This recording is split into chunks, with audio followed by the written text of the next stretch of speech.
This is different, isn't it? What have you done to my kitchen, Jason? We are in the kitchen today, Greg. Do you know why? She's going to kill me. Because in today's episode, we are showing you how to make your own Big Mac.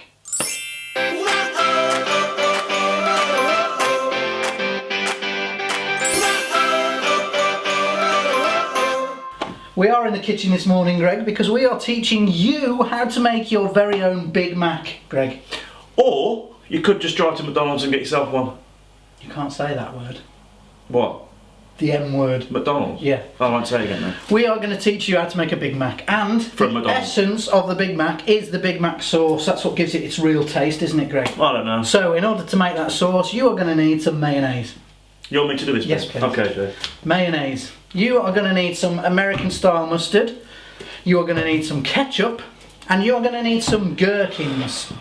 They are the only ingredients that you need to make the special sauce that goes in a Big Mac. Special sauce. Take 2 of your gherkins, or 1 big one, and finely chop them. Finely chop them. Here we go.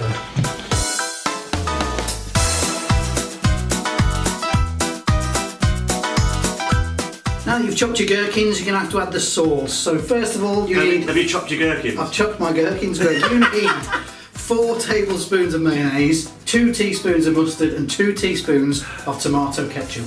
Mix it all up, and this is what you get.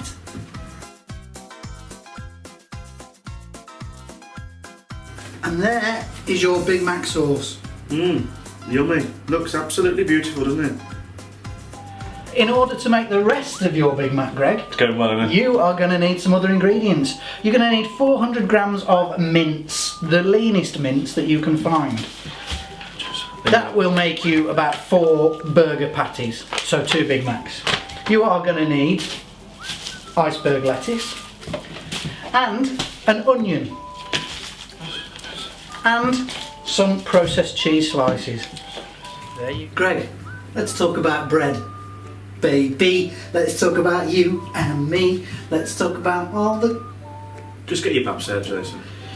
For each Big Mac, you're going to have to get yourself 2 baps, or rolls, or barm cakes, or tea cakes, wherever you come from in the country. We're not going to get into a debate about that, are we, Greg? Bread. Bread. If you want to make an authentic... Gotta get up, gotta get out. Spread the word. If you want to make an authentic Big Mac, you're going to have to find yourself some sesame seed buns. We couldn't find any sesame seed buns, so we just got these buns. But you will need the top of 1 bun, the bottom of 1 bun, then you will just need from this one the middle of the bun, the middle of the Big Mac. It's the bottom of the bun. For me, Greg, cooking is all about preparation. I think I'm Jamie Oliver, don't I? Master Chef over here. Just get everything you need ready before you start cooking anything. That's my little tip. So, with that in mind, Greg, you need to get your chopper out. Hey? Greg, can you finally dice one of them? Well, it took a few years to learn, but I've got there in the end. Can you do that, please? Finely dice it for me. Oh, you mean cut? Yes. Yeah? We need a finely diced onion and a little bit of shredded iceberg lettuce. You get on with that, Greg. And I'll get on with the burger patties.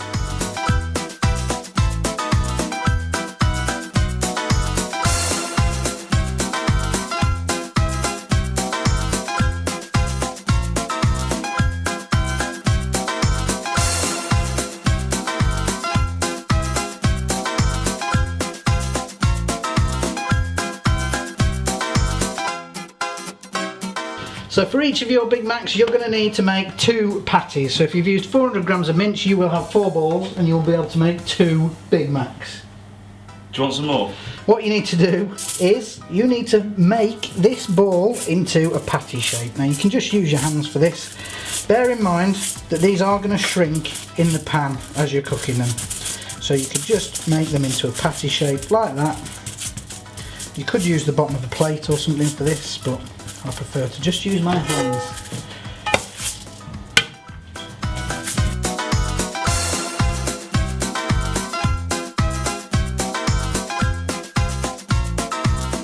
First thing you need to do, Greg, is toast your buns.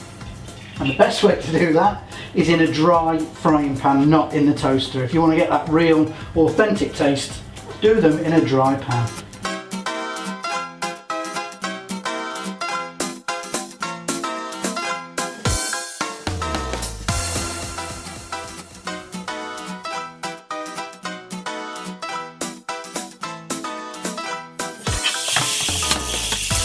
oil.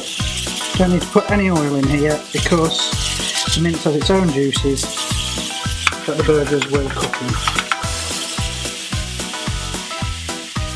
Just use a spatula just to make sure you get a nice even flip. It smells fantastic, does it? Oh nice.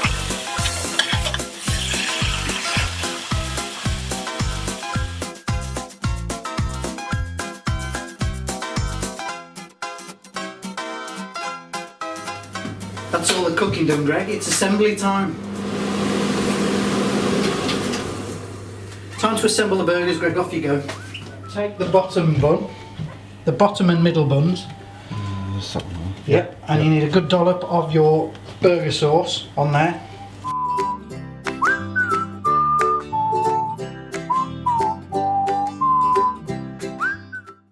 Then you need a little handful of your onions on top of that sauce.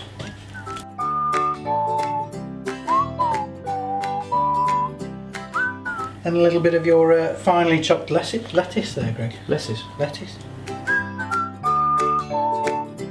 As we take the burgers, Greg, Burgers, yeah. we pop one on the bottom bun there. And we pop one on our middle bun there. That looks like somewhere in America. And then on that on the map. goes on top of there like that. Finally, Yeah. our bun goes on top like that. Oh, one thing we've forgotten You've though. forgotten the cheese. The haven't you? cheese, Greg. You've forgotten the cheese, Jason.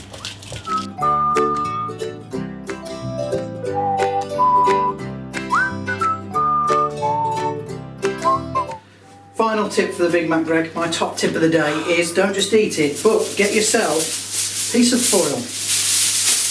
Wrap your burger up in it.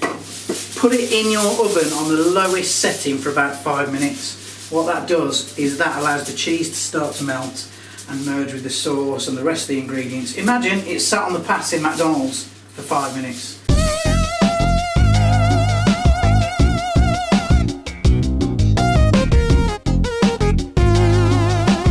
So that is how you make your own Big Mac at home.